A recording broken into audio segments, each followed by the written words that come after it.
प्रणाम। एक विनती है आपसे। कहिए राजन। पिछले कई दिनों से मेरे स्वप्न में मेरे पिताश्री आ रहे हैं।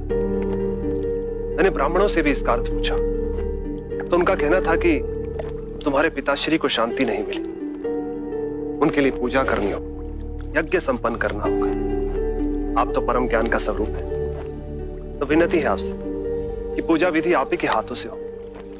जो मेरे पिताश्री तक पहुंचे उन्हें मुक्ति मिले, जीवन मरण के इस चक्र से वो मोक्ष पाले। अवश्य राजन। आप मिट्टी के 2 घड़े मंगवाइए, एक में घी भरवाइए और एक घड़े में कंकड़ पत्थर भरवाइए, और उन दोनों घड़ों के मुंह कपड़े से बंधवा दीजिए और उन्हें लेकर नदी के तट पर आइए। मैं वहीं आपकी प्रतीक्षा करूंगा। मैं भी इसका प्रबंध करता हूं महाराज।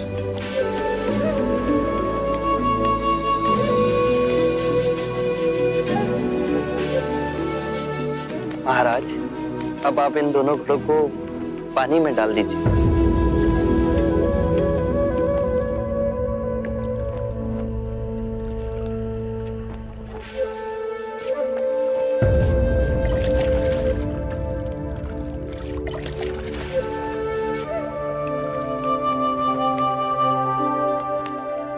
महाराज, अब इन दोनों घड़ों को आप तोड़ दीजिए।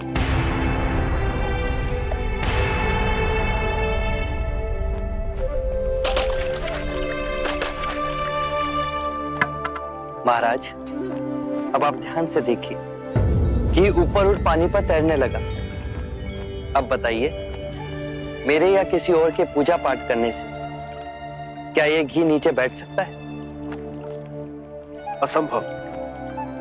ये तो घी का स्वभाव ही नहीं। सत्य कहा आप। उसी प्रकार किसी भी पूजा पाठ, विधि विधान, कर्म कांड के द्वारा पानी के अंदर डूबे हुए कंकड़ पत्थर क्या ऊपर आ तैर सकते हैं? नहीं बुद्ध, ये तो प्रकृति के नियम के विरुद्ध है। तो हम प्रकृति से भिन्न कैसे हुए? हम भी तो प्रकृति का ही रूप है। सत्य कहा बुद्ध। एक सत्य ये भी है राजन, यदि हमारे पूर्वजों ने अपने जीवन काल में कंकड़ पत्थर बोए, दुष्कर्म किए, तो वो स्वाभाविक ही कंकड़ पत्थर की तरह नीचे बैठ जाएंगे।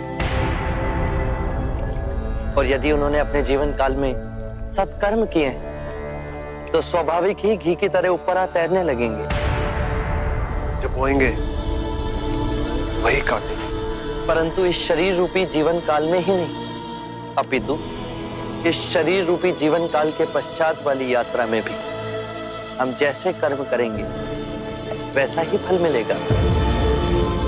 अब बताइए, इस प्रकृति के नियम को कोई पूजा पाठ, कर्म कांड, विधि विधान, यज्ञ हवन मिटा सकता है?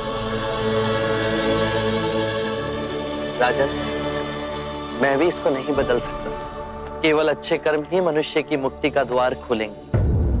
एक ऐसी तलवार है आपके हाथ में जो एक क्षण में सारे झूठ काट केवल ज्ञान को प्रकाशित करती है। ना जाने कितने जन्मों और भटकता में यदि आपकी कृपा ना होती, इस एक क्षण में आपने अपनी अदृश्य तलवार से मेरे अहंकार का सर भी काट दिया। धन्य है प्रभु।